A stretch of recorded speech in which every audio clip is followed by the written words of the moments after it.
అదే RTV app వార్తల్ని క్షణాల్లో చదివే అవకాశం ఉంటుంది. ఒక న్యూస్ పేపర్, ఒక టెలివిజన్ ఛానల్ మీ చేతుల్లో ఎప్పుడు ఉంటాయి. నా పేరు నాయకుల పూజారి అభిషేక్. మేము దుగ్లమ్మ గుడి పూజారులు. ఇది మా తాతల నుంచి వస్తున్న ఆచారం. మేము పూజారులు చేస్తున్నాము. మాకు ఈ గుడికి అంత పెద్దోళ్ళు మా దొరలు మా వాళ్ళు చెప్పినట్టు మేము అంతా పాటించి ఇక్కడంతా ప్రతి సంవత్సరం శ్రావణ మాసం తర్వాత మొదటి మంగళవారం ఈ వేడుకను ఘనంగా జరుపుతాము.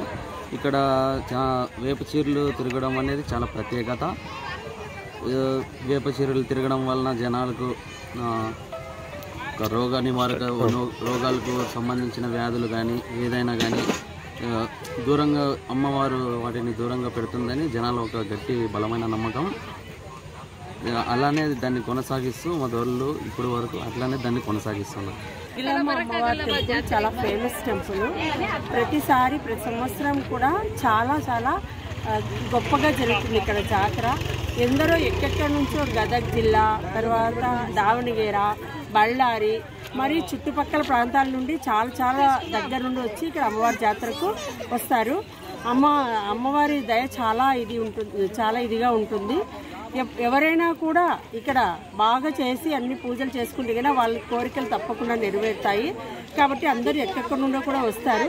ఇక్కడ రాజుల పరిపాలన కాలం నుండి అమ్మవారు ఇక్కడికి వచ్చి స్థిరపడినట్టుగా ఇక్కడే అమ్మవారు రాయదుర్గంలోనే వెలిసి దుగ్గిలమ్మ అంటే దుర్గమ్మ, కనకదుర్గమ్మ రూపంలోని రాయదుర్గ ప్రజలందరినీ రక్షిస్తూ ప్రజల కష్టాల్ని ఏ సమయంలోనైనా, అది అర్ధరాత్రి అయినా ఎప్పుడైనా కానీ అమ్మ అంటే కళ్ళు తెరిచి మా అందరి కష్టాలు తీర్చే అమ్మ అంటే దుగ్గిలమ్మనే.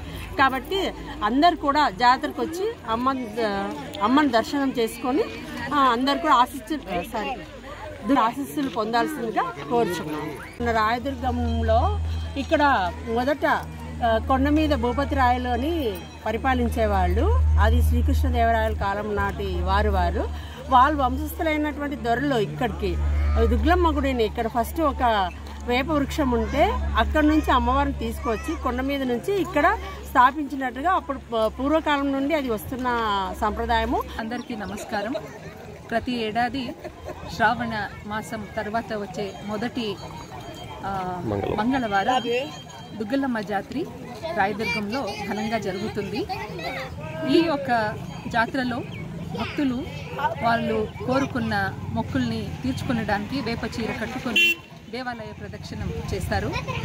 దేవాలయ ప్రత్యేకత ఏమంటే భక్తులు వాళ్ళకి ఏమైనా కష్టాలుంటే అమ్మవారు తీరిస్తారని బలంగా నమ్ముతారు. తెలుగులో న్యూస్ కి ఫాస్టెస్ట్ యాప్ ఇప్పుడు టోటల్లీ న్యూ అవతార్లో జస్ట్ 5 సెకండ్స్ లో కంప్లీట్ న్యూస్. సోషల్ మీడియాలో ట్రెండ్స్ కి one stop solution. Live TV app voice search option తో ఇప్పుడే డౌన్లోడ్ చేయండి లేదా అప్డేట్ అయిపోండి. యాప్ లింక్ డిస్క్రిప్షన్ లో ఉంది.